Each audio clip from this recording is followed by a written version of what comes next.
నాలుగు బయట పెట్టిందండి అంటే అర్థం ఏంటి? ఎప్పుడు ఓపెన్ మౌత్ అని అర్థం. ఖాళీని అర్థం చేసుకోండి. ఇక్కడ నోరు తెరుచుకుందయ్యా అంటే అర్థం ఎప్పుడు మింగడానికి రెడీగా ఉందని అర్థం.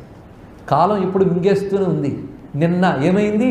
అప్పుడు వెళ్ళిపోయింది. ఇవాళ వెళ్ళిపోతుంది. వారం రోజులు అయిపోతాయి. ఇలా కాలం అంటే ప్రతి క్షణం ఆ కాలం కడుపులోకి వెళ్ళిపోవలసిందే. కనుక ఎప్పుడో నోరు మూసుకోదు, మింగేస్తూనే ఉంటుంది. కనుక ఓపెన్ మౌత్ తెలిసింది కదా. నల్లగా ఉంటుందిట. నల్లగా ఉంటుందంటే రాత్రి రూపం అది. నల్లదనంలో ఏమీ కనబడదు, అన్నీ నలుపులు లీనమైపోతాయి. అది అన్నిటినీ లీనం చేసుకునే శక్తి కనుక నల్లగా ఉంది. నోరు తెరుచు కూర్చుంది. పుర్రెల మాల వేసుకుంది కాళీ. ఎవరు అంటారు, ఏమిటండి మీ దేవతలు పుర్రెల మాల వేసుకుంటారండి?